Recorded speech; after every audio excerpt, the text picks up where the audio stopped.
I am sure you will remember this rainy night after many years, because you are going to learn something very interesting and valuable for your everyday life from Bhagavad Gita. So this smart work, is there a copy of the book, pocket book you have, Art of Smart Work? In the back cover of this book I had put a picture. Ordinary work, hard work and smart work. So most people in this world do ordinary work, some people do hard work and some people do smart work. So one has to know the difference between the three. In today's session it will become clearer to you. There is a saying in Hindi, Koda Pahad Nikli Chuhiya Wo Bhi Adha Mari, we say. Sometimes from morning to night you work very hard. At the end of the day you feel you haven't done anything. You feel your hands empty. Nothing accomplished that day. Sometimes it happens like that. That is called hard work. Sometimes. So, smart work means finding out various ways which I will be sharing some of the tips today. After knowing these tips you will know, once you know these tips you will see that how it makes your life altogether different, your outlook to work itself. So I have been teaching this in many of the companies. Just last week I was in Deutsche Bank for the second time. So many of them said, this is thrilling. We just never knew that, it could make such a big difference to our life. Because it's based on Bhagavad Gita. Yeah. These are the two recent books I had published. One called as Stress to Smile, one called as Art of Smart Work. So in the back side I had given work, hard work and smart work. So these are available for you. At the end of the class you can see. The very first thing is book of your life. Every one of you sitting here, let us consider your life like a book with 100 chapters. Each chapter is like 1 year. And they say each year has 365 days, isn't it? So assume that this book has a chapter, every chapter has 365 pages, which means one page is equal to 1 day. Say one of you sitting here is say 20 years old. That means 20 chapters of your book is already written. And 80 chapters are blank white pages. And look back to those pages which you have already written. There may be, people whom you loved the most. You helped them, you were kind enough to them, you did some service to them and they are very grateful to you. Likely that you have been humble, tolerant, patient, kind, compassionate, forgiving, cooperative, understandable, courteous and all that. There have been times when we might have been arrogant or harsh or cruel or selfish or jealous or angry. So both types of times we all have gone through. So when you look back in your life book, some pages are illegibly written, which means we have scribbled. In some pages you have very legibly written. I remember when we were small children in the school days, the notebook will always begin with very nice handwriting. You've seen that? Similarly, as small children, we all begin our life book very nicely. But eventually we spoil it for a period of time. We pick up many unwanted things in this world. Through the movies we watch, books that we read, people we associate with, and the kind of things that we do. So can any of you tell me now, in between I'll be asking you many questions, okay? Can any of you tell me, how do we write this life book? Every one of you are all writing your book of your life. Using what pen or what tool do you write your book of your life? Yes? Yeah? Karma? He is saying by our karma, which means by our actions. Okay? By thoughts. By thoughts also, very true. By feelings. By feelings. Our thoughts, our feelings, our words, our actions. Huh? So we write our book with all these things. What kind of thought? Actually, thought is the root. From where, like there's a saying, watch your thoughts, they may turn into words. Watch your words, they will turn into actions. Watch your actions, they may become a habit. Watch your habits, they can create a character. Watch your character, it will become a culture eventually. So everything began with what? Thoughts. What do you think? What do you think about you? What do you think about people around you? So based on that thoughts we speak and everything. So our behaviors change, all the people sitting here, if you see every one of us behave differently in different situations depending on the thoughts that we have.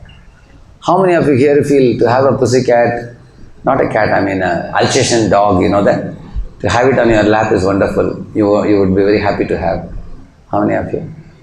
Not a single one here. Amazing. Okay, how many of you would rather avoid having any dog, taming any dog? How many of you? You would rather avoid. Is my question clear? Okay. You'll avoid taming a dog. Okay. How many of you won't mind having a nice puppy dog in your home? Take care of it. Yeah, there are a few. Why I am asking you, these people have had two different experiences. Okay. These people had two different. So some of you thought that dogs are dangerous, they may bite, so better keep distance. How many of you feel that? Okay. How many of you feel, oh, dogs are wonderful friends to be with? How many of you feel? See, there are others. So why I am telling you, these two people have given two different inputs to their memory. Based on their inputs, they have made the decisions in their life now. You all agree? Like for example, whether you be a Hindu, a Muslim, a Christian, a Sikh, or Parsi, whoever you be, ultimately the spirit in everybody is a child of God, correct? But sometimes people of one religion hate people of another religion due to their experiences, better experience, which are stored in their memory. So therefore, thoughts are the root actually. What type of thoughts we hold in? So personal values, interpersonal values, social values, spiritual values, all of them sprout from the thoughts. What type of thoughts you hold? So, like I am going to show you something here. The yellow band shows the innate qualities in you, which are very good qualities. For example, integrity, honesty, truthfulness, kindness, tolerance, all those qualities are innate qualities.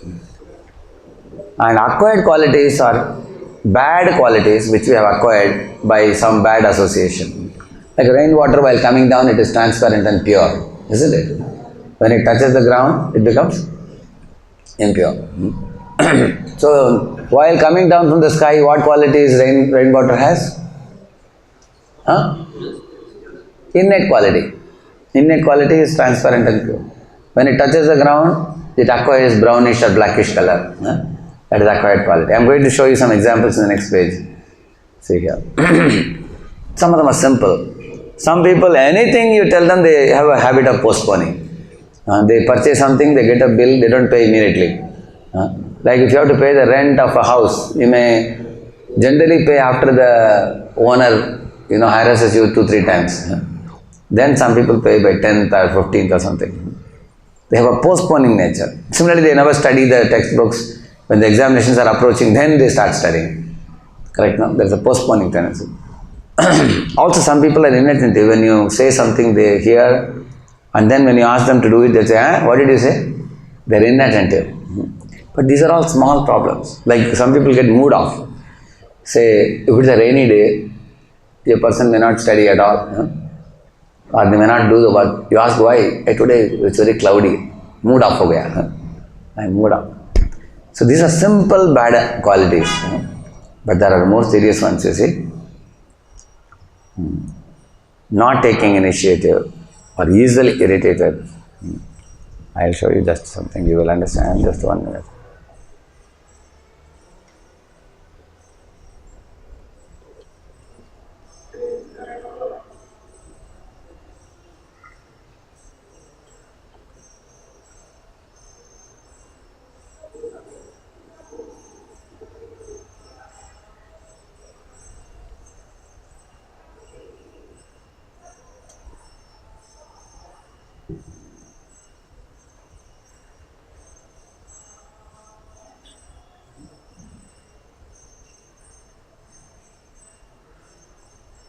Okay, I'll show you later. Yeah, see here, some of us get irritated for even small things. Even a little problem. Somebody said something, one gets immediately irritated and raise the hand.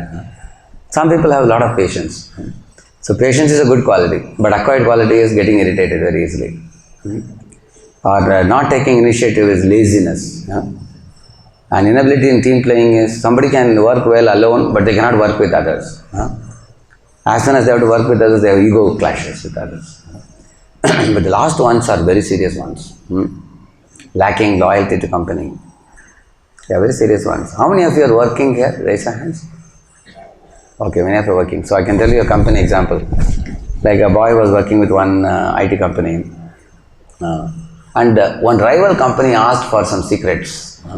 They told him, for every secret we'll give you 1 lakh, they said. And he thought, I am already drawing some 8-10 lakhs already.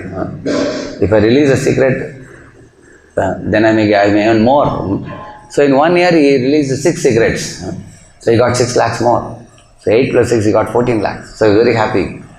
But eventually, his parent company started nosediving. And the rival company started skyrocketing, getting better and better. So the parent company was wondering, what is happening? We came up with a new model, and before we executed it, somebody else is executing it. How did they get the secret? So then they found out he is the culprit. So they blackmarked him and threw him out. But he didn't mind it. He thought anyway, he laughed it off. I'll join some other company. But many companies, wherever he went, everybody came to know that he has done this blunder. So nobody absorbed him for almost 2 to 3 years. He was jobless practically. At last he went to the rival company to whom he released the secrets. So he asked them, for your sake I release secrets, please absorb me. They said, get lost. In that company you release secret, in our company you may do the same thing. So a man of no integrity can never be trusted. So these are grave problems, grave bad habits. Similarly, somebody is loose in dealing with opposite sex. One doesn't have control. Actually, lack of self-control causes many problems in this world. For example, our tongue has no bones, but you can speak something which can break our bones, correct? Possible or not? Similarly, dealing with opposite sex, one does eve teasing. Nowadays, eve teasing is a public offense. One can get into, nowadays many women have put cases in the court. You have heard about Me Too? Yeah. So it is a warning for everybody. So we can get into Me Too case problem. So one has to, even by small mistakes, one may have to pay a big price if we don't have control of our senses. Similarly, sweet talking on face and bad mouthing behind the back is also a duplicity. So another bad habit. These things which I have written here are something which you can day to day see everywhere. I am not telling you something from the sky. They are very ordinary. People do these things. Like in one company, one man was appointed in a big managerial post. But to subordinates, he was speaking ill of many other managers and CEO of the company. So somebody recorded it. And they played it to the staff people. And he was immediately shown the door. He lost his job. So we all have to be mindful of what we speak nowadays. Do you agree? Correct now? You can't speak anything you like. Nowadays there is surveillance camera everywhere. Everything is being recorded. Even the walls have got ears. So we need self-control. So these are acquired bad qualities. You actually don't possess them. Everyone sitting here is a good soul. But we have become covered by these acquired bad qualities, as I told you. Okay, now we are going to learn something very valuable. How can we change these 3 things?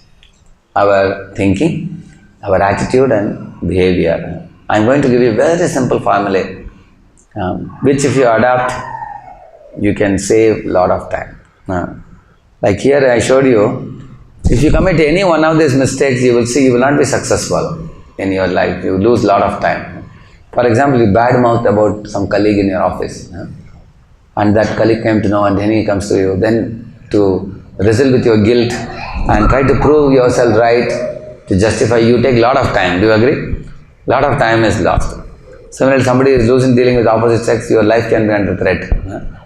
So, similarly, if somebody is lacking loyalty to company, one loses not only job, one loses good reputation. Each of them we can talk about. Therefore, for changing your attitude in life, only one thing has to be done. What is it? Take responsibility. See, somebody says, yesterday evening this fellow came and wasted my 3 hours. Somebody says. Instead you have to say, yesterday evening I spent 3 hours unmindful of my time. And I lost my 3 hours. In future I will be more careful. While talking to people, I won't stand on one leg and talk for 3 hours, gossiping with people. Let me be a little more, let me have a watch and be mindful of my time. That is taking responsibility. Like one boy used to have a habit of sleeping in the afternoon, bunking the college. So he would sleep 3 hours in the afternoon, 3 to 4 hours, under a speedy fan. So he said, sir, how can I give up this daytime sleep 4 hours? What to do? Night also I sleep 8 hours and daytime I sleep 4 more hours. What to do? So I asked him, what is your problem? He said, the fan is the problem, he said. It goes so fast, it beats me to ground, I go to sleep. Then I asked him, who switched on the fan? He thought for a while, he said, I only switched on. He said, then why are you blaming the fan? So then he told me, somehow my hand spontaneously goes at 2 o'clock to the fan. And I put it on and it makes me sleep 4 hours. Then I told him, you cut the connection so that even if you put on the switch, fan will not rotate. That he was not ready to do. Similarly, in our life, we all will see people blame others, you blame environment, blame friends, blame company, blame government, you can blame everybody except oneself. It's called blame game. If something good happens, we raise our collar, I did it. Something goes wrong, we do like this. So this is the very first thing. To change our attitude, we have to take responsibility, that's all. That's all. We don't have to do anything. Only one thing in life, you do it. Take responsibility for every one of your, not only actions, your speech, like for example, imagine one colleague asked his subordinate, I am seeing since morning you are sitting here like a buffalo and not doing any work, so lazy, like that he said. But that fellow heard one word very nicely. Which was the word? Buffalo. What? You calling me buffalo? Nowadays you can put a case on somebody because they used the wrong word. Isn't it? You can put a defamation case nowadays. You called me buffalo. He said, sir, I didn't mean you are a buffalo. I just said that you are lazy like a buffalo. So what do you think this fellow can do? He can say, I'm sorry. I should not have said that. He took responsibility and the problem is solved. Take responsibility. One of our devotees was telling in Delhi, he lives in a housing colony. He was coming out of the housing colony in his car like this to join the main road. And another car was speedily coming here. Both cars came. They came like this. They were about to hit, but they didn't hit. They came like this. And this car fellow was looking at this car fellow with angry glance. So now out of the two, who is wrong? This fellow is wrong or this fellow is wrong? Right or left? Which one? No, this fellow is going on the road. He can't be blamed. But this fellow coming out should have been more watchful before he joins the road, isn't it? So they both came like this very fastly and both put sudden brake. So when this fellow was glancing at this fellow, you know what he did? He did like this and said, and then he lifted his head and saw this car was not there, it was gone already. Because this fellow thought he is admitting his fault, then why fight? Correct, no? Immediately he left. That means this fellow took responsibility. How many of you understood this example? He took responsibility for his mistake. How many of you feel in this world people feel difficulty saying sorry, even though they're wrong? Correct, no? That's the problem, you see. Okay. See, till now I told you about changing attitude. What do you need to do to change your attitude? Take responsibility, yeah. Okay. Now, how do you change your thinking? Two things you have to do. First is self-awareness, which means all of you can try this. Go outside your body and watch yourself. What kind of person am I? Am I an angry person or a very friendly person? Am I arrogant in my speech or am I polite? Am I selfish or am I selfless? Am I cruel or am I compassionate? Am I cooperative or am I always argumentative? So we can ask ourselves, how many of you have observed yourself? Really? Almost half of them. Very good. You have observed yourself. So it's called as seeing through the specs and looking at the specs, both. Which means seeing our mental scripts, we call it. So by observing your mental scripts, you can change your thinking process. For example, say one of you, you know that if you are observing yourself, like I told you about that lazy boy who sleeps 4 hours in the afternoon. So if you observe that this is the way I am behaving, then you can modify. If you don't know your own mental scripts, you cannot modify. For example, if somebody knows, I have a tendency to get irritated very easily. I get very angry. Can some of you tell me what are the consequences of anger? If you behave angrily, what are the consequences? Yeah? Fight is one thing. What else? You cannot control his actions. No, we can't control his actions. Then, what are the consequences? You may lose friends. Correct now? Or we may do certain things for which we may attack somebody and they may attack back also. Imagine somebody is more stronger than I, and I attack and I will get a bigger attack. Correct now? There are many bad consequences. So if I observe myself, then I can change myself. That's the main thing. Observe yourself. Then there is another thing given there. Change your thinking by positive attitude. Actually, positive attitude means, oh, I will never waste my time gossiping with colleagues, he says. Negative attitude means, oh, I'll be sucked into gossiping. When those guys come in, I cannot help it. They will drag me into that discussion and I am lost. I have no hope. That is negative. So this is a very important thing. First of all, we have to own responsibility for giving up our habit. Then only we can be positive. So you all can do this activity. Innate quality, acquired quality.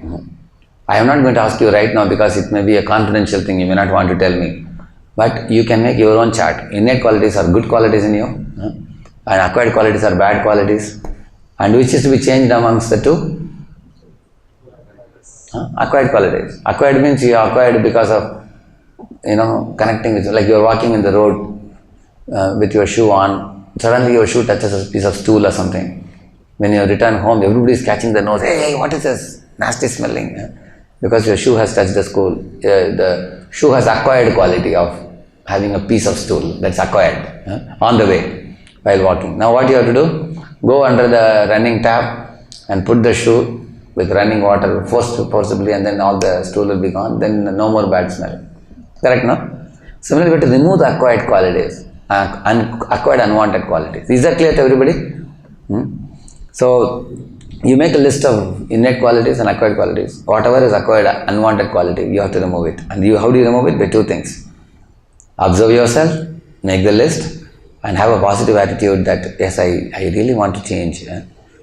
Can some of you tell me some examples of things which we would like to change in our life? Some examples. What things you think? What type of thinking you feel should be changed? One example I'll give you. Selfish thinking should be given up and we should be selfless. Selfless means geo, genedo. Selfish means geo. Everybody has only geo sim nowadays. We have to make a genedo sim also now. Geo means, main geo tum maro. That is the modern day trend. So the universal law is geo genedo, correct, no? Live and let live. So you tell me more examples like this for what should be given up. Ego should be given up, yes. False ego causes a big price for us. Okay, very good. Anger. Yes, unnecessary anger. Yeah. So I given you examples. And not only bad qualities, bad behaviors also. Like I told you, gossiping for a long time, fault finding, useless talk, useless argumentation. They all can also be given up. Yeah, these are the three things you need to do to change your behavior. First one is discrimination. Do you know what it is, discrimination? See, that fellow is holding two things. What is right, what is wrong, you need to know. What is innate quality, acquired quality, you should know the difference clearly. And the second is saying no to the acquired bad qualities. That requires determination and willpower. Third one is the method of getting willpower. How do you get willpower?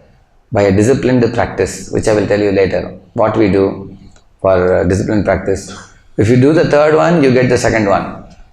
By disciplined practices, you get determination and to do the right thing. And discrimination gives you the understanding of right and wrong. And you stick to the right and say no to the wrong. You understand? No?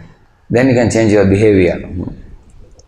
So our behavior is something most easily observable. Thought is not easily visible. Behavior is easily visible. People's behavior.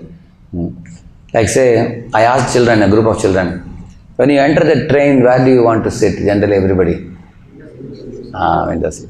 So I ask the children, how many of you will occupy the window seat? So, of course, majority of them raised the hand. Yeah, I told you, 10 of you going in, only 2 of you will get window seat. What would others do?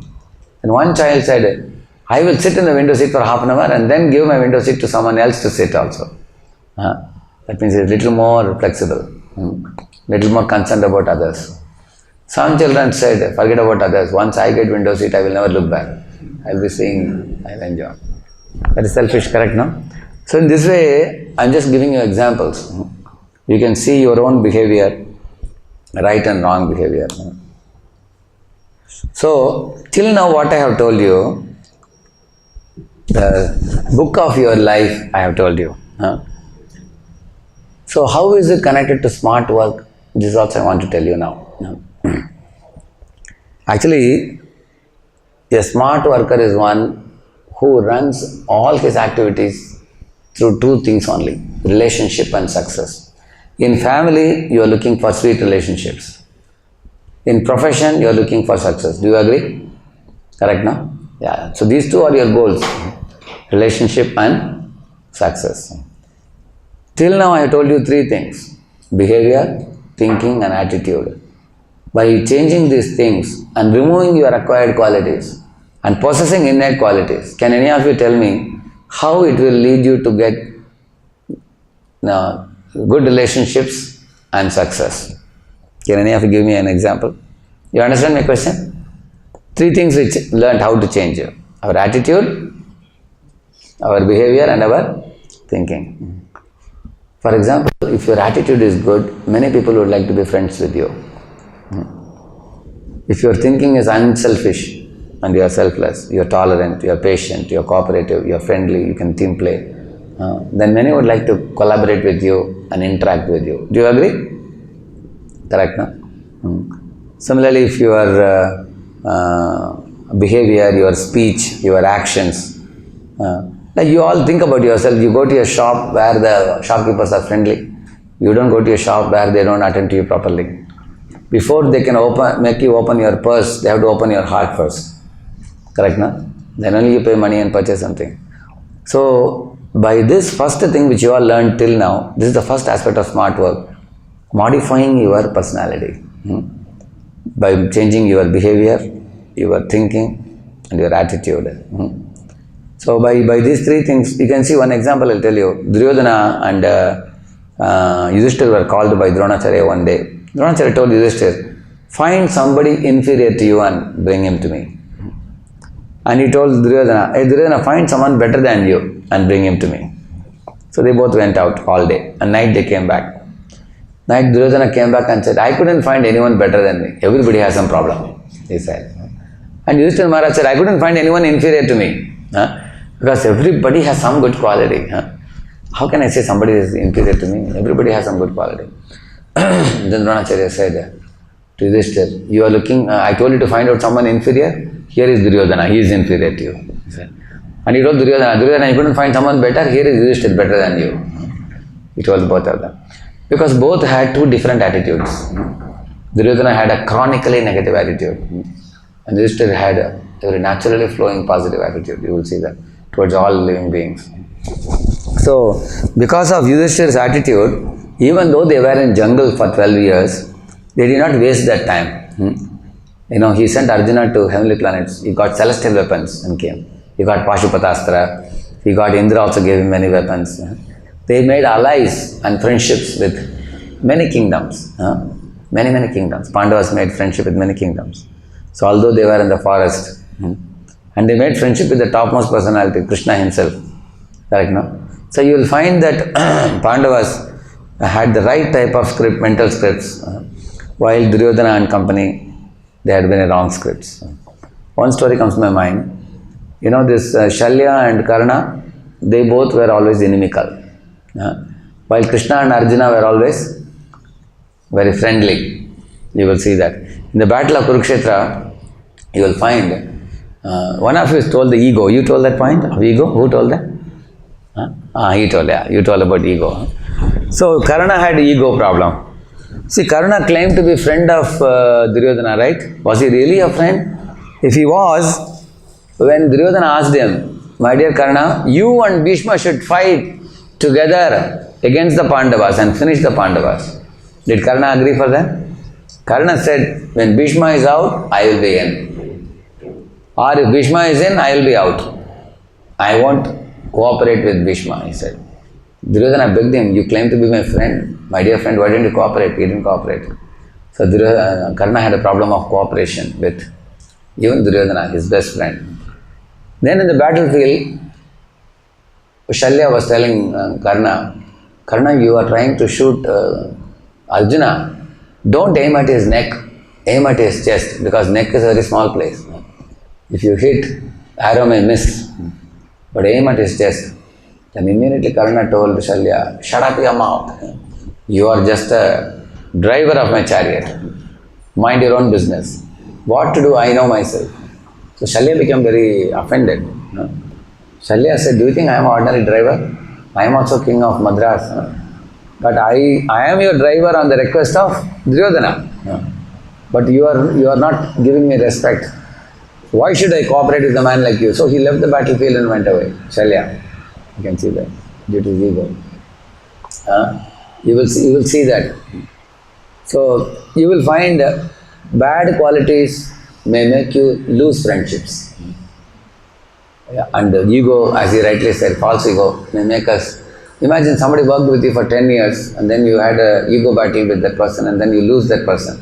So company loses people like this. Quite possible. So therefore we talked about behavior, our thinking, our attitude, these things. So it is going to not only count for your relationship, it will also count in your success, because your success always comes from other people. For example, a student success comes from the teacher.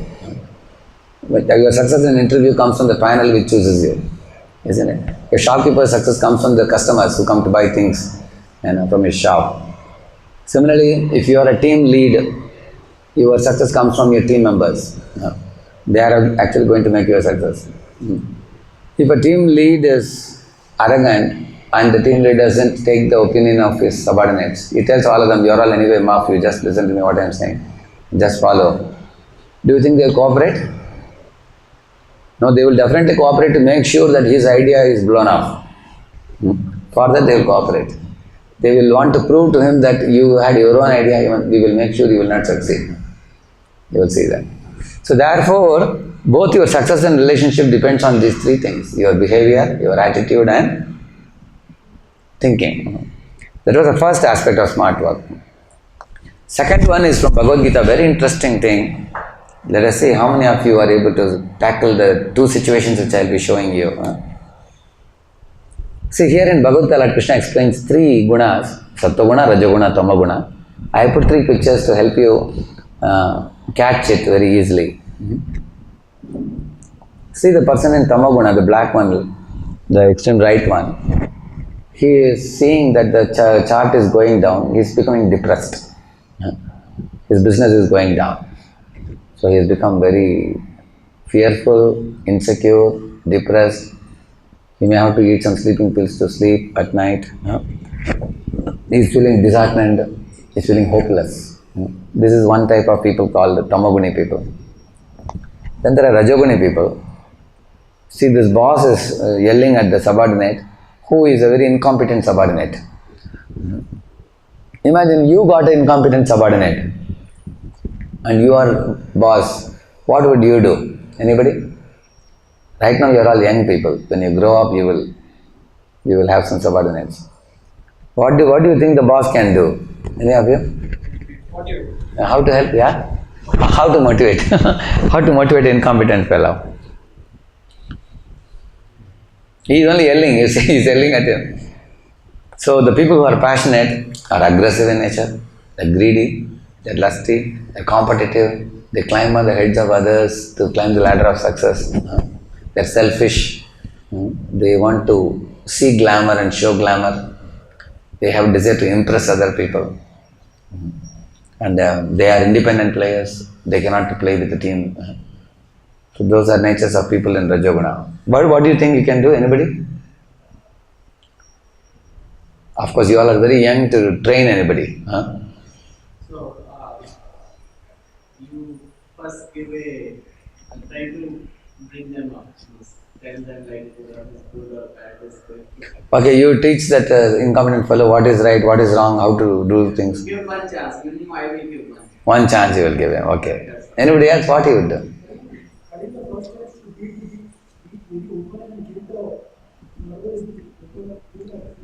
Open feedback and find out what is wrong. See, one thing is, if you know the person is slow, if you have a work to be done in 1 week, you can give him 3 weeks before. Correct, no? Because you know that he is not going to complete easily. You can adjust your own, correct, no? So, you will find in this world, not only as a subordinate and superior, all of you will find situations where you become irritated and you become upset, you become angry. How many of you raise your hand? You are put into situations, you feel that, correct, no? So in those situations, we become passionate. So we give up compassion and we are filled with passion. Because things didn't go the way we wanted it to go. We get irritated. That's actually called Rajoguna. And Sattoguna is a boss who is here you find a person, these people are very calm, cool, clear, creative thinking people. They are tolerant, they are patient, they are humble, they are appreciative, they take the team along with them. And they are very cool at work also, they don't have to rush through. Whereas a Rajoguni person actually will have to always rush. He will always like to be seen as a busy person. Okay, now see this one, 3 animals I have shown you, it will make it easy for you. So this is a person, see there are 3 words given in the heading. Lord Krishna uses these 3 words in Bhagavad Gita. Nidra means what? Sleep. Alasya, Pramad. Pramad means madness. Why they are mad? Because they smoke, they drink, they take drugs, they take sleeping pills, they act madly. And also, alasya means laziness that leads to postponing tendency. Lethargy, foregoing the duty. Not, if you are a student, you may not study. If you are a job holder, you may not go for a job. You may postpone things. Similarly, alasya leads to indecision, not able to make decisions in life. Confused, bewildered. Similarly, nidra means oversleep leads to laziness. So these people don't think at all. They want someone else to think for them. See this fox. It's a very insecure creature. It keeps awake at night. Similarly, the people in Tamaguna, they are awake till 3 o'clock in the morning. Whole night they'll be awake. And the fox doesn't take any initiative at all. The fox always depends on the tiger or lion to get some prey and leave some pieces to eat. Similarly, there are students who will never do the assignment themselves. Somebody does it, they'll copy it.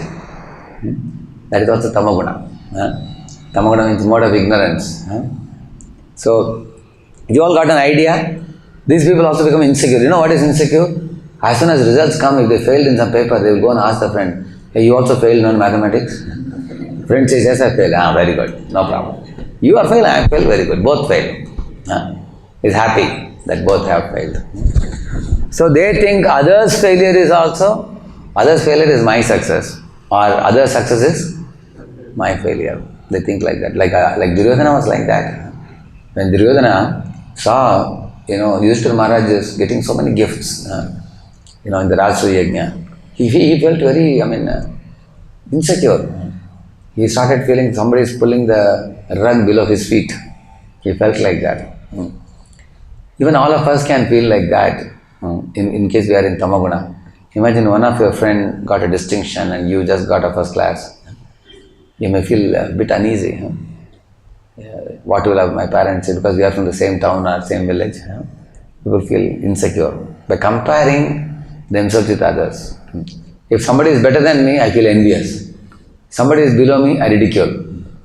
Somebody is equal to me, I brag about myself. That is actually insecure people. Huh? And see this Rajoguni people, mode of passion. They are like a lion or a tiger. Huh? Yeah. They always want to run ahead of others. One time a couple was going in a car. Another car took over. So this wife was telling the husband, look at you, how you are driving. Look at that fellow, how smart he is. You don't know how to drive. The husband said, I will show you how smart I am now. So then he chased after that car. That car went very fast. He chased very, very fast.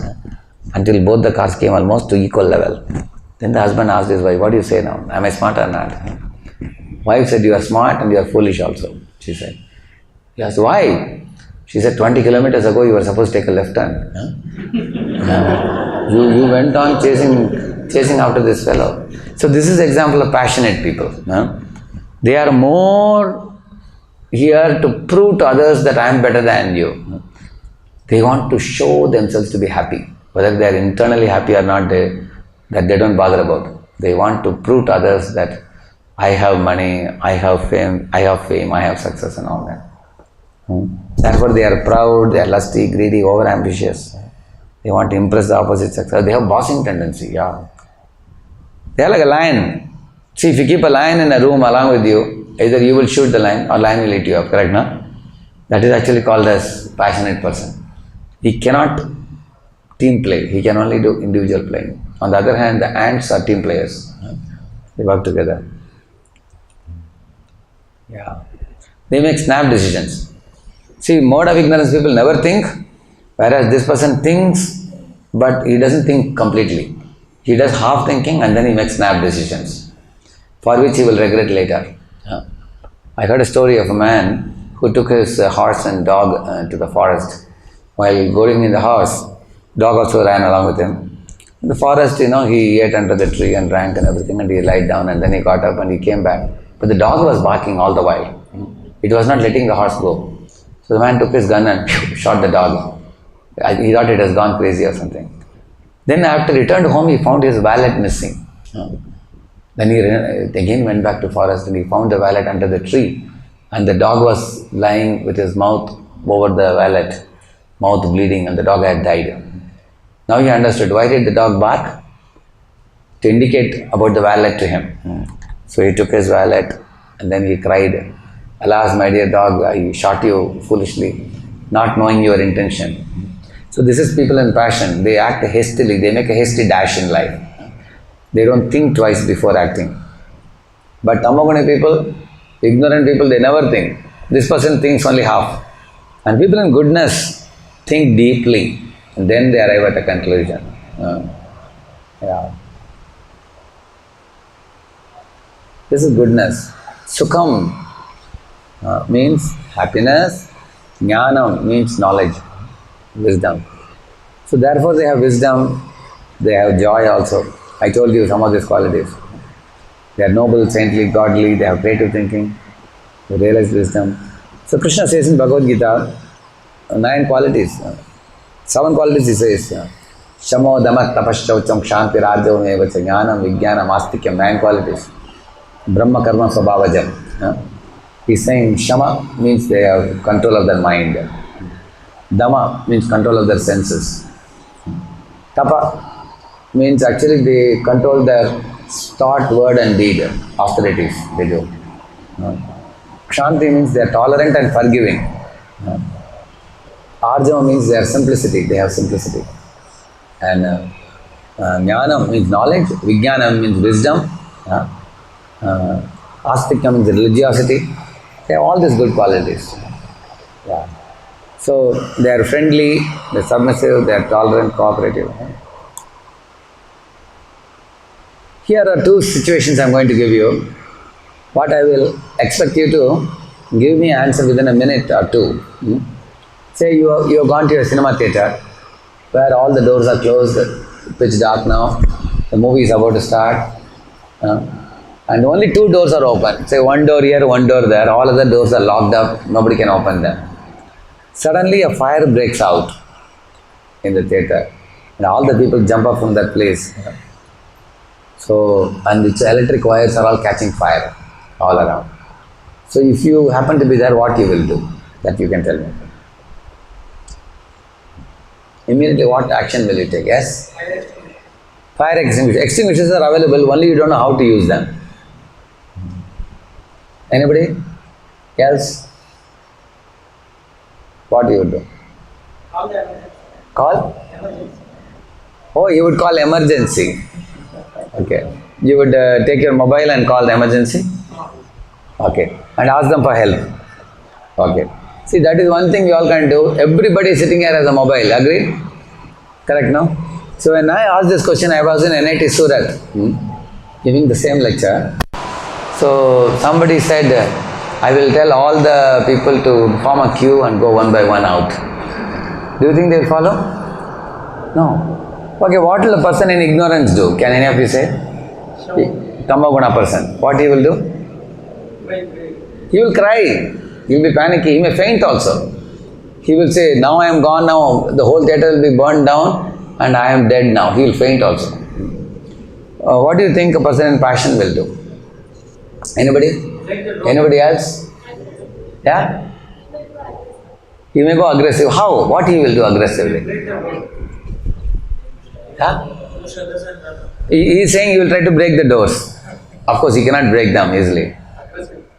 Aggressive. She also said the word aggressive, but how does he act? Yeah? Huh? He will not let others pass. He will push through the crowd and try to go, or he will climb on the shoulders and jump out.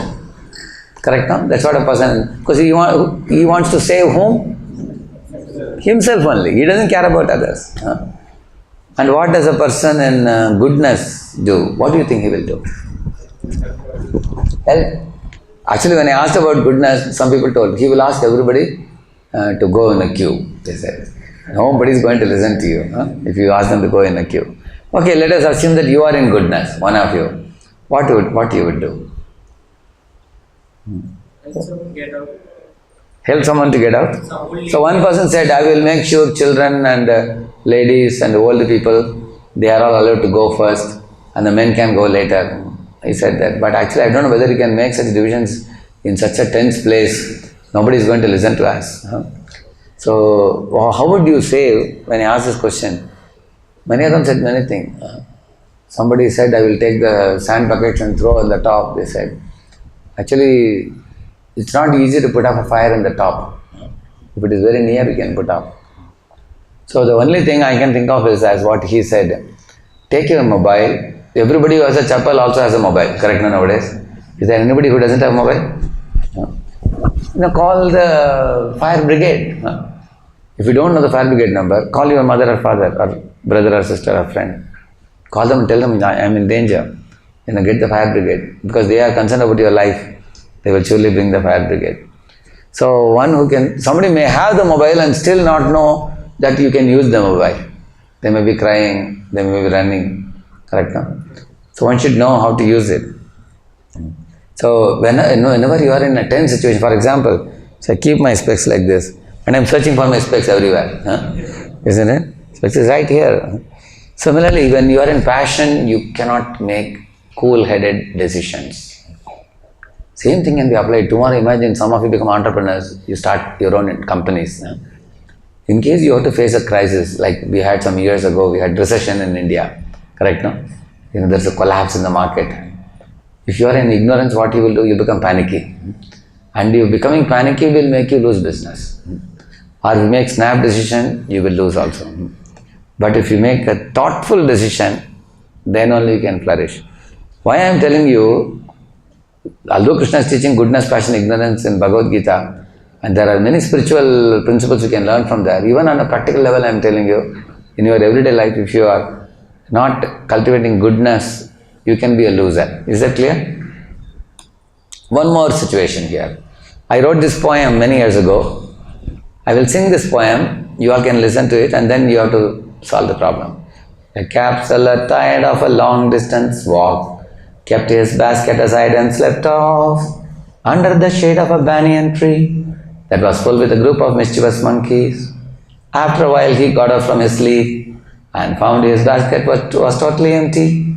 The monkeys had picked up each one a cap and wearing on their head soon climbed up the tree. You know this story? How many of you know this story? Oh my lord, everybody knows. Then you know the answer also.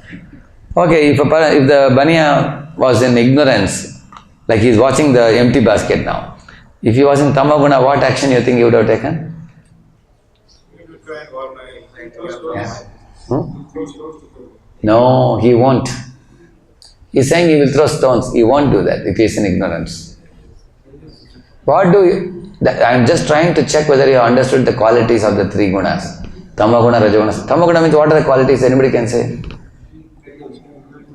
Tamaguna person is insecure, he is panicky, he cries, he is fearful, he is hopeless, confused, bewildered, indecisive, isn't it? He is lazy, he postpones, correct, no? So, and also Nidra, Alasya, Pramada. I told you all those things. So from that, what do you understand? A person in ignorance, what he will do? He will become hopeless. He will see the empty basket, look up, oh, how can I get it back from the monkeys? I cannot get it. So he will return home with the empty basket and go and cry to his wife, I lost my business. Monkeys took away all the cabs. Now I lost so much money. That's all he can do in ignorance. What will a person, a businessman in passion do? Yeah? Yeah? He may shout, he may throw stones, or he may take a stick and beat the monkeys, and then they will all give back the caps, correct, no? Do you think they will give back the caps? They will jump to the other trees and run away, far away. You will lose all the caps. So in passion, you are not able to get what you want. And in ignorance, in goodness, what he will do? He is saying he will give a banana to the monkeys, and when they pick up the banana, he will take back the cap from them. It's one thing he can do. But you need how many bananas you have with you? He didn't have any bananas with him. He didn't carry. He may? He can get it from others, yeah. By the time monkey shouldn't go away. In case you don't have bananas, what you will do? Yeah? How to make friendship with the monkeys and become familiar?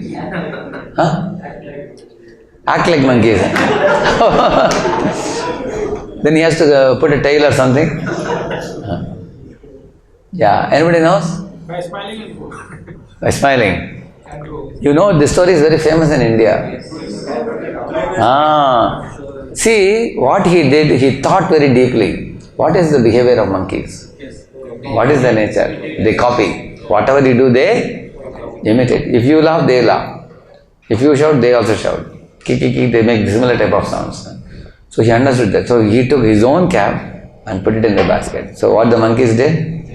They took their caps and they put it. Sir, what would be the situation if he is not left with even a single cap? That's a good question, yeah.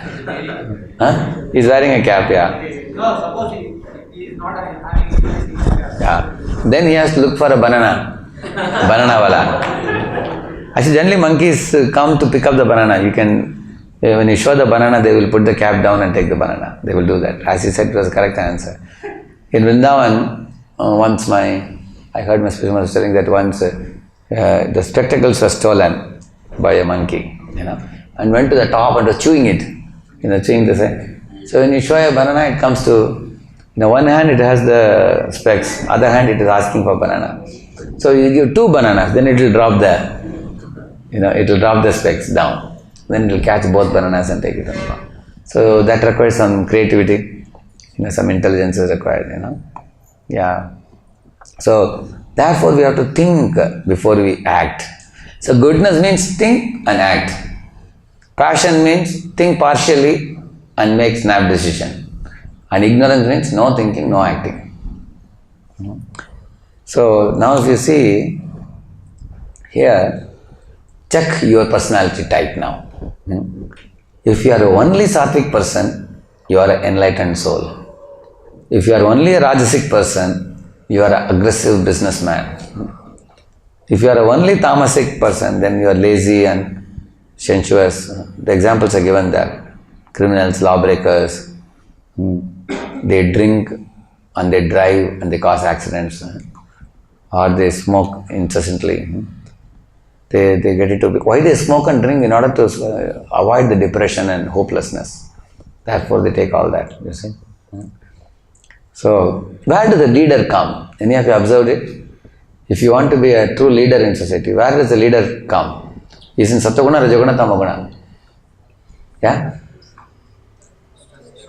Yeah? Combination of? Sattvic and Rajasic, you will see here.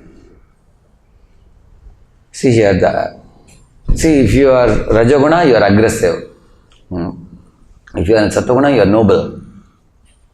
Like for example, Daumya Rishi was Brahmana, guiding all the Pandavas. He was noble, Sattvic. And if you take Bhima, he was aggressive. And if you see Arjuna, he was assertive. And Yudhishthira Maharaj was noble. You will see. Yudhishthira Maharaj is always forgiving and very kind. Even enemies he forgave.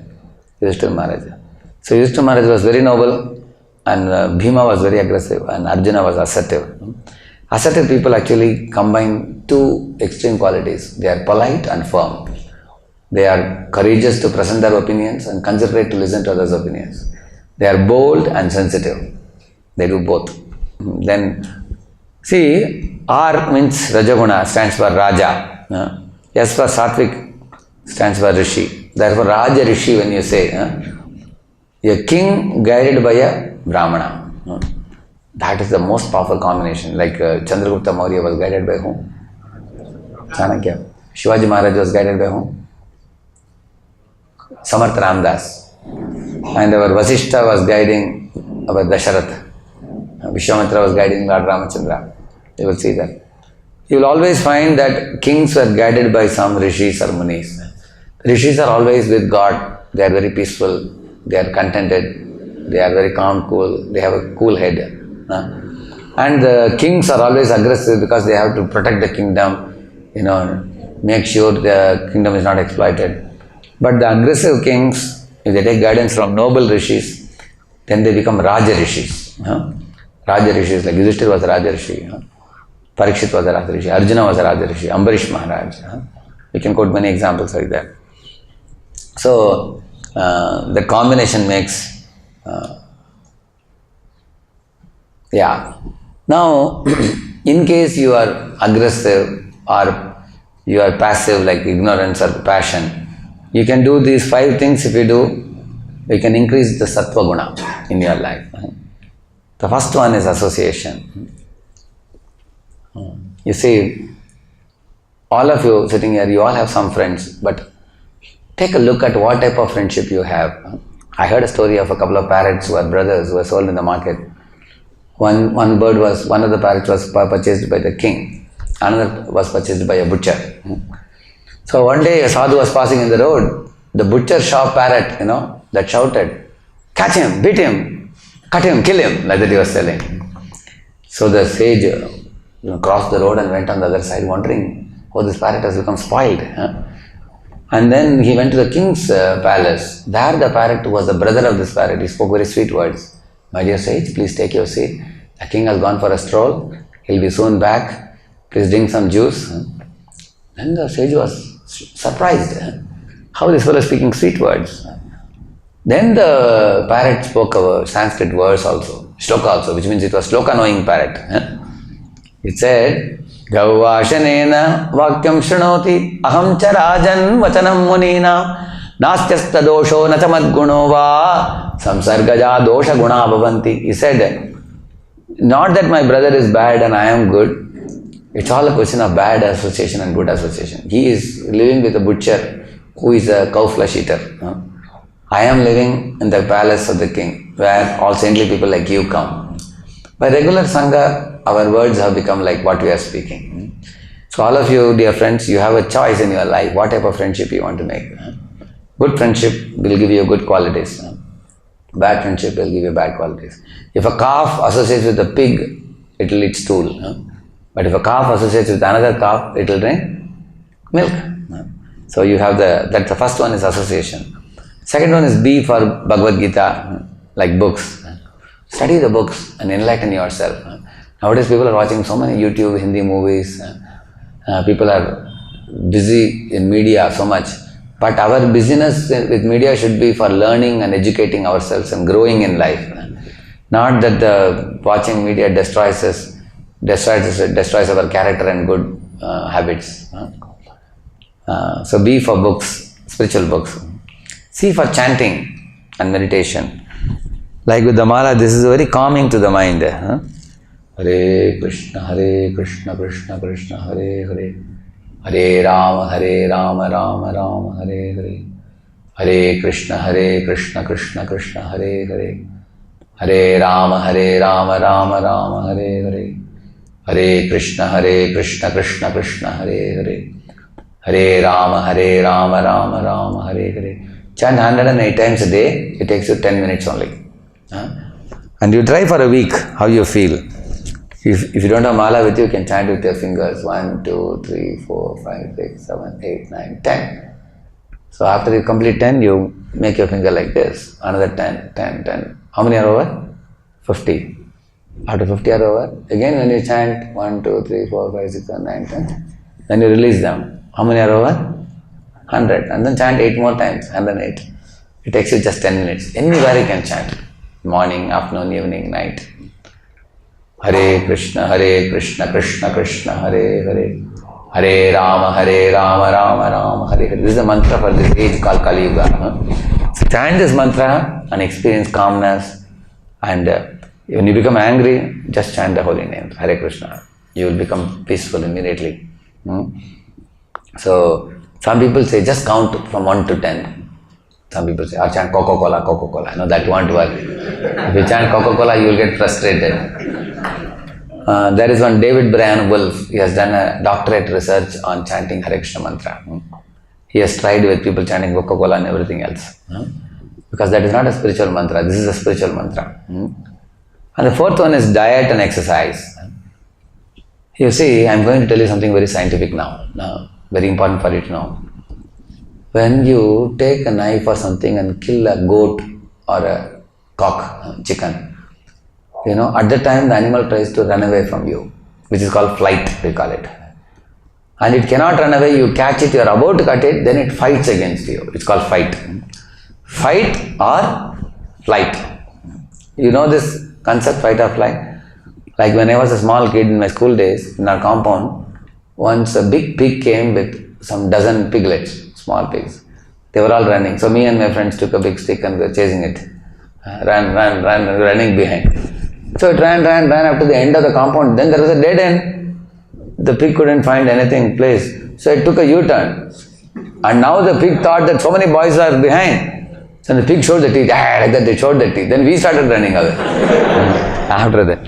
So initially the pig did which one? Fight or flight? Flight. Later? Now you understood fight and flight. So when you are cutting an animal, the animal is fearful. So what does it do? Flight. Flight is in which guna? Ignorance. Ignorance is fearful. Correct, no? That's mode of ignorance. And then when the animal is aggressively attacking you back, what is that mode? That means the animal which is cut, it secretes innumerable, great amount of adrenaline hormones, which is a hormone that is secreted in fear and aggression. So anybody who eats the meat, they also become fearful and aggressive. Therefore, we avoid meat and we take fruits, milk, grains, cereals, vegetables, natural products and all. Like when you want to take fruits, if you go to take a fruit from a tree, the tree, is it aggressive on you? I don't take the fruit. Is it running away from you? No. In fact, the fruit tree will drop the fruits or drop the vegetables. Even if you don't pluck them also, on their own they drop it, which means they are given to human being by God. Accept them. So, fruits, milk, grains, these things will increase our sattva, sattvic behavior.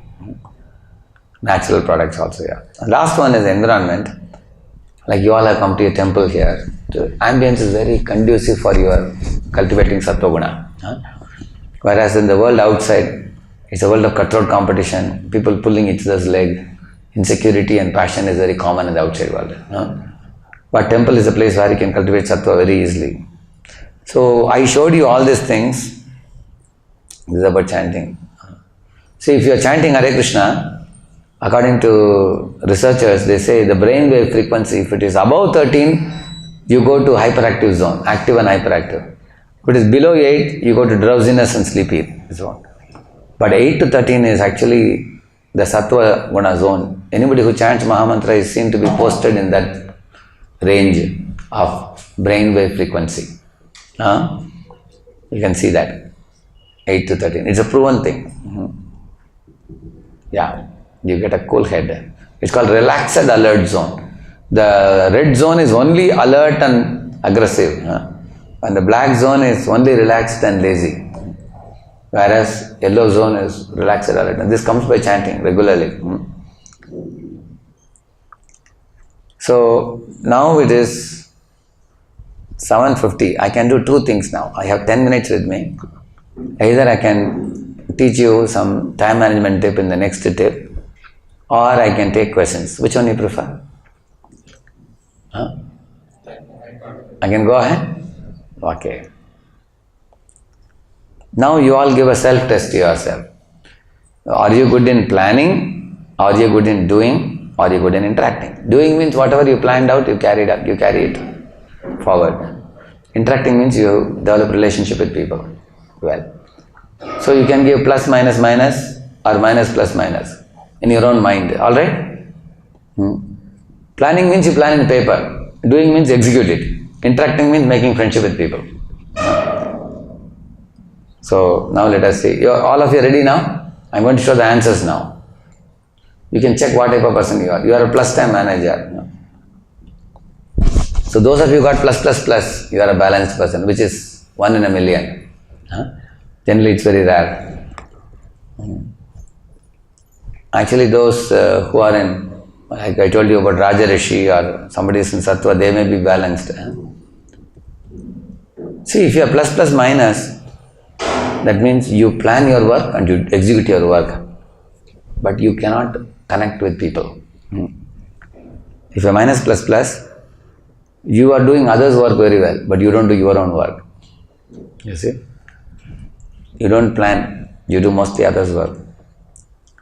If you plus minus plus, you only plan and plan and plan. By the time technology changes only, your plans have become obsolete. So you are a plus time manager if you got 2 pluses. How many if you got 2 pluses? Okay, then you are a plus time manager. Now if you got 2 minus, you are a minus time manager. Like you see, you only plan, you never do, you never interact with people. Then a person is called as daydreamer. So daydreamers simply keep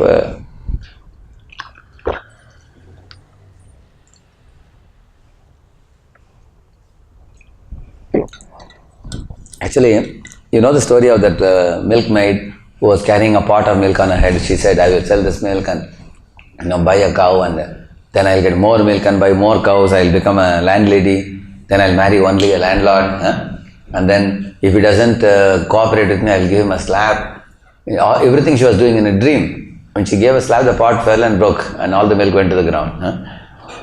So these people are daydreamers like that. Some people plan too much and they don't do anything.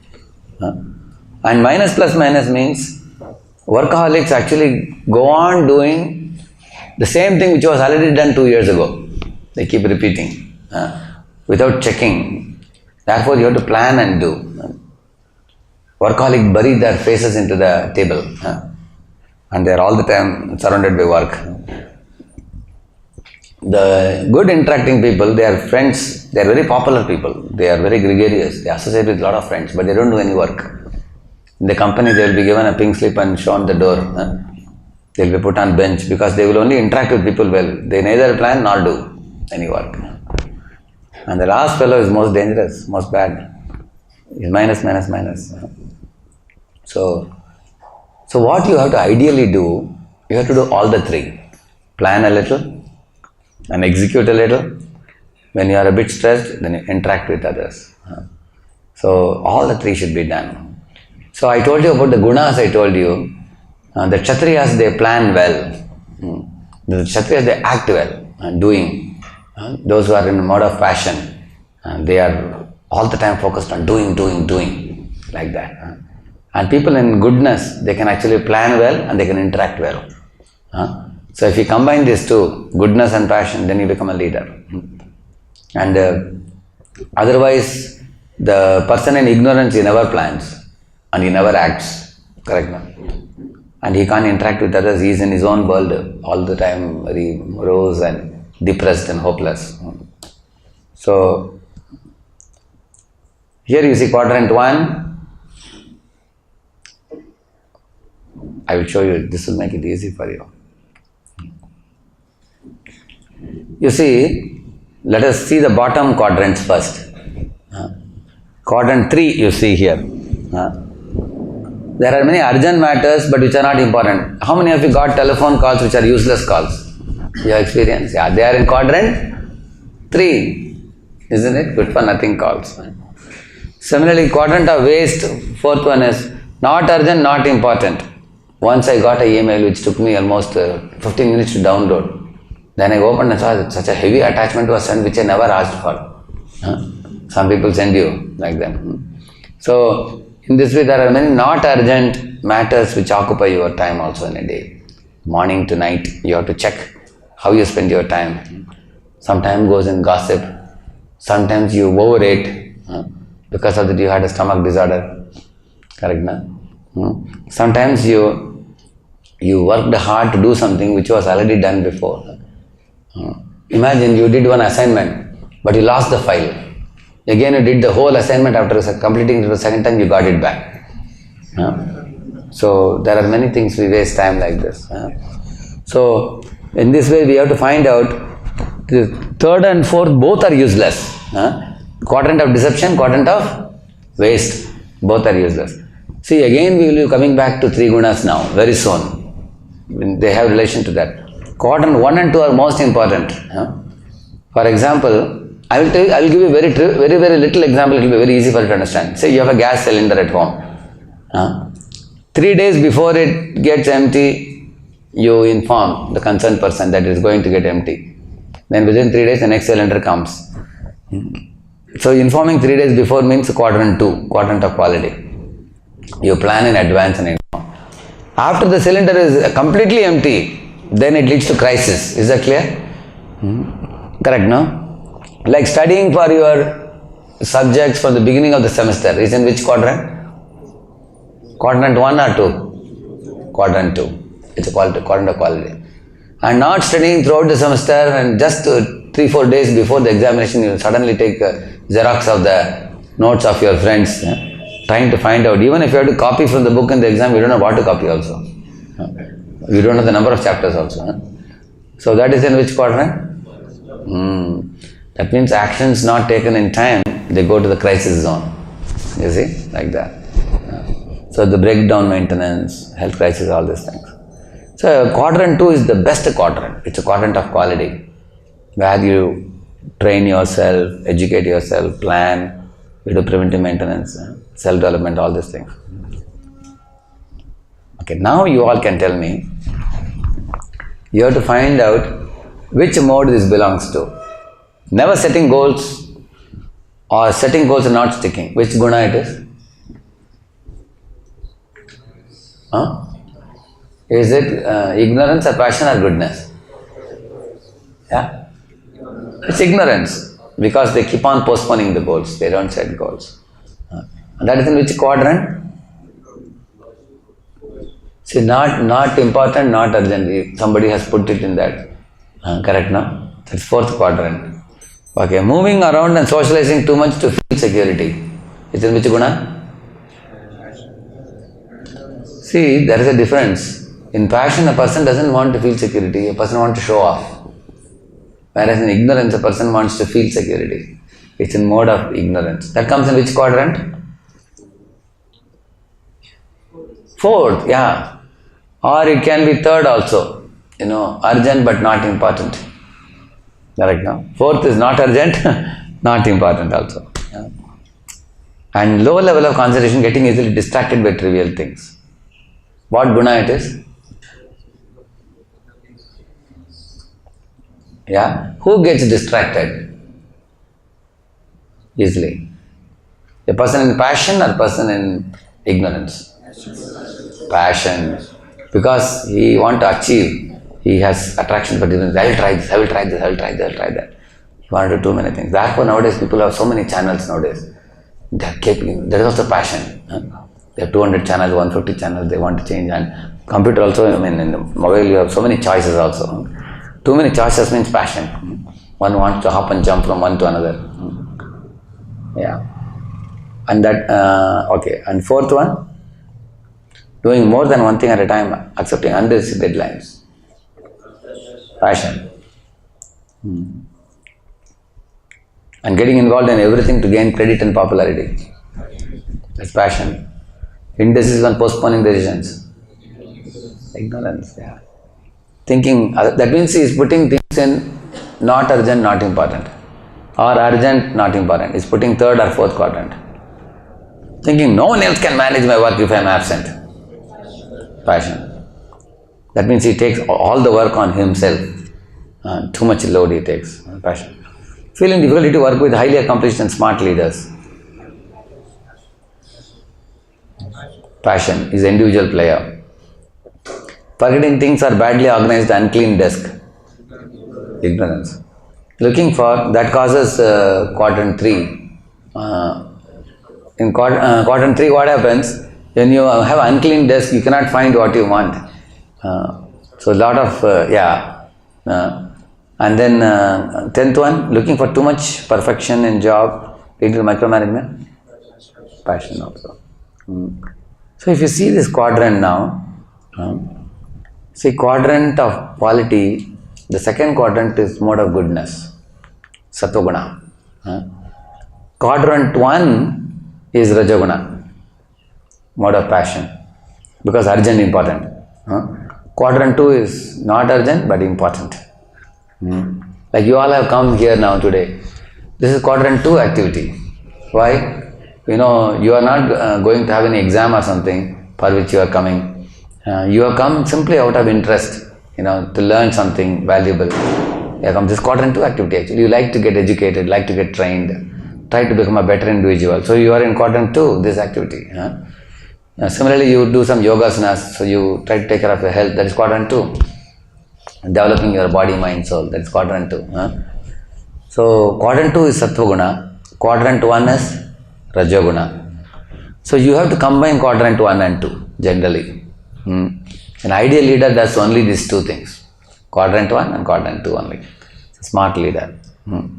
So like our ISKCON society, we have two mottos. The motto is more devotees, happy devotees. So happy devotees is in quadrant 2, and more devotees is actually our mission, reaching out to a lot of people, that is in quadrant 1. You will see that. So we combine these two things. So, and then quadrant 3 and 4 should be nullified as much as possible, because quadrant 3 is urgent, not important. That is in which mode? Passion and ignorance. And the quadrant 4 is not urgent, not important, that is ignorance. So it's complete ignorance. You will see that. Yeah. So therefore one should know these 4 quadrants represents actually Brahman, Kshatriya, Vaishya, Shudra. You will see that. And the quadrant of quality is actually Brahminical. You use the head.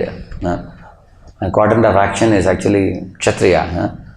And the third one is urgent and not so important, passion and ignorance.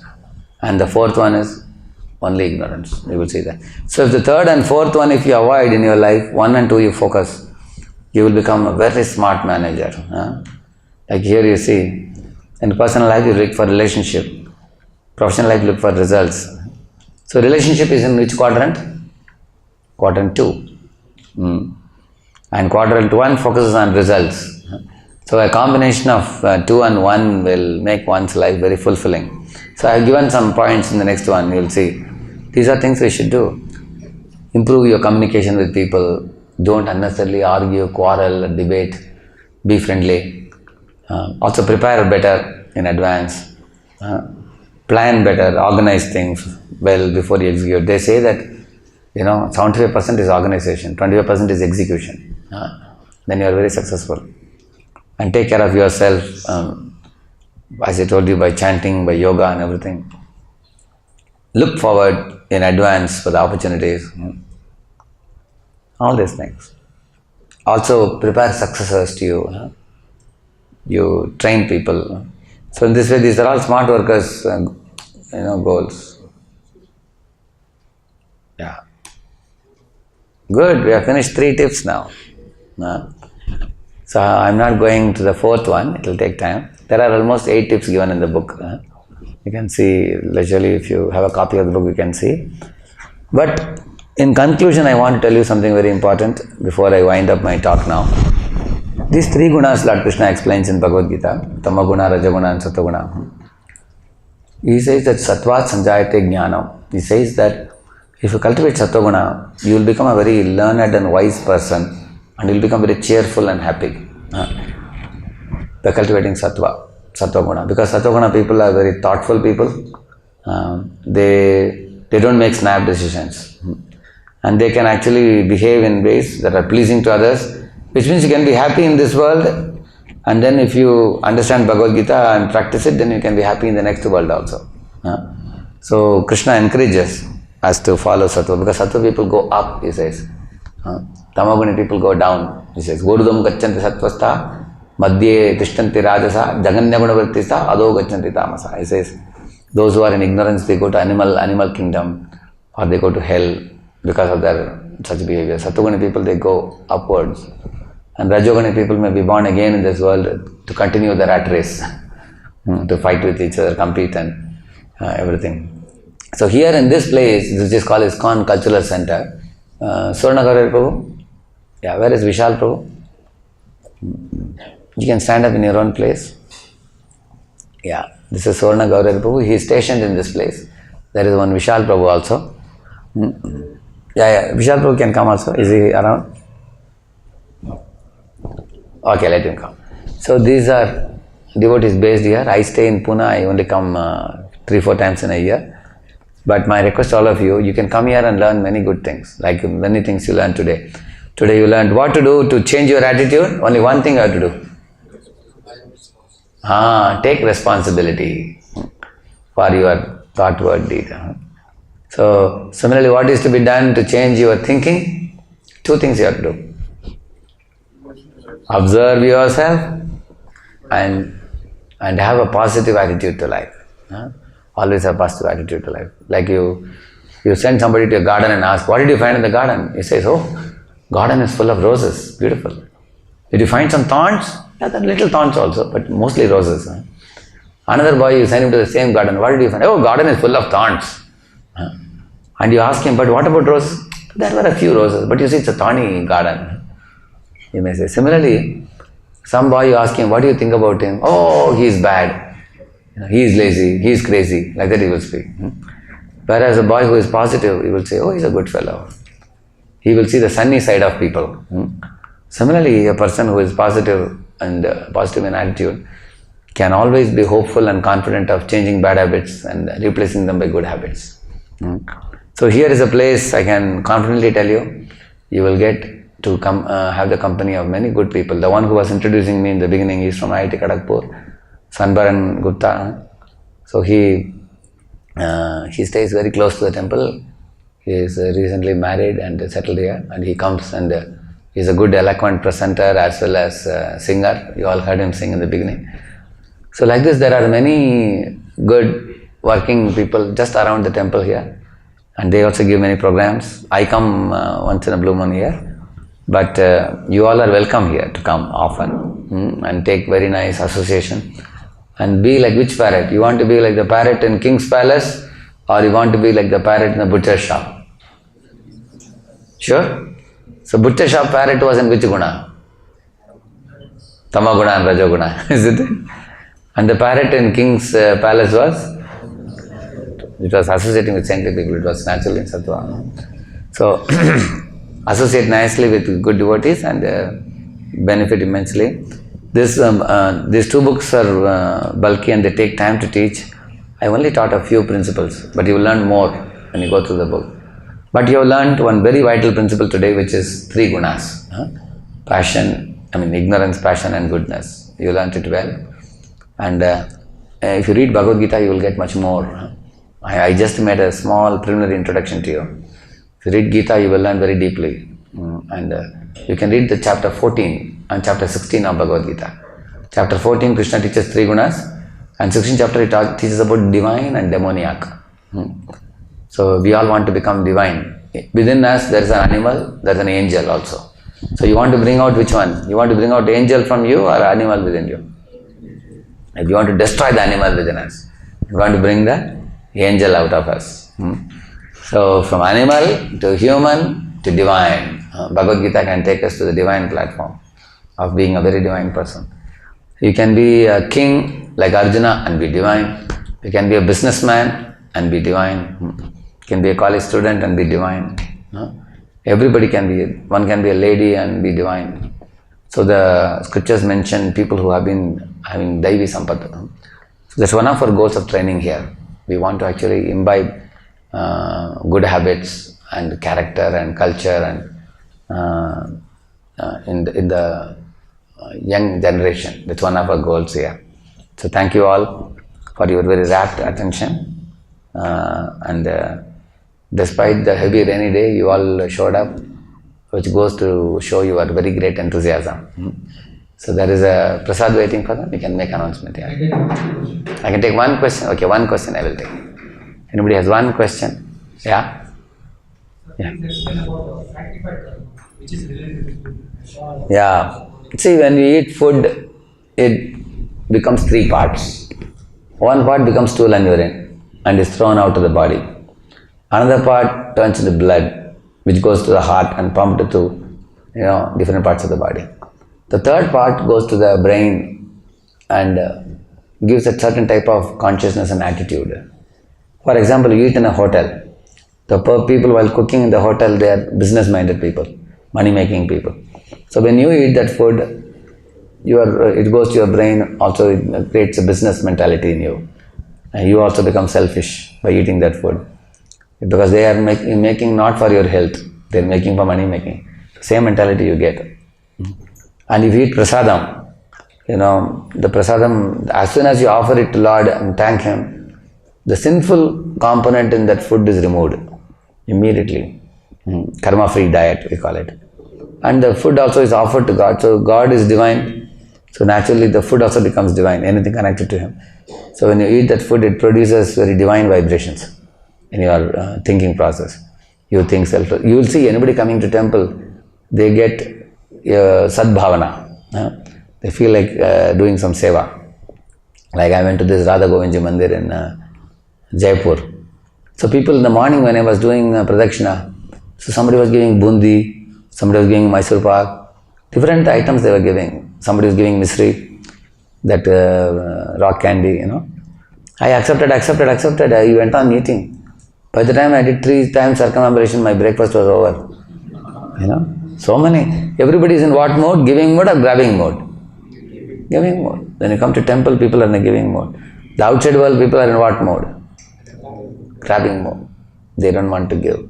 Correct, no? And that mentality is seen. Similarly, in temple, everybody want to do seva. In temple when they come. Like in our temple, I used to fold this chatai, after the morning program is over. So seeing me folding, everybody will want to fold chatai also. We are not paying anyone for doing this service. They do it voluntarily. So the divine qualities come when you come to the God's temple, God's home. You come to temple. Therefore we call mandir. Man means mind. Mandir means you come to calm the mind. Although you bring your body, you don't call it tandir. Call it mandir. Because the mind becomes calm, cool, collected. You meet good people who are saintly people, godly people, selfless people, those who are actually concerned about us. Just like your mother is concerned about you. Similarly, temple is a place where God is also like a mother and father of everybody. So we have to, the food that we offer to Him and then we eat, it becomes sanctified. karma-free diet. So prasadam, what you call in Sanskrit, in English is called as sanctified lacto-vegetarian diet. That's what you call it. Sanctified karma-free lacto-vegetarian diet in English. We only offer fruits, milk, vegetables, cereals, and as I told you, the meat, eggs and fish, they are all in passion and ignorance. So we don't offer them, we don't eat them.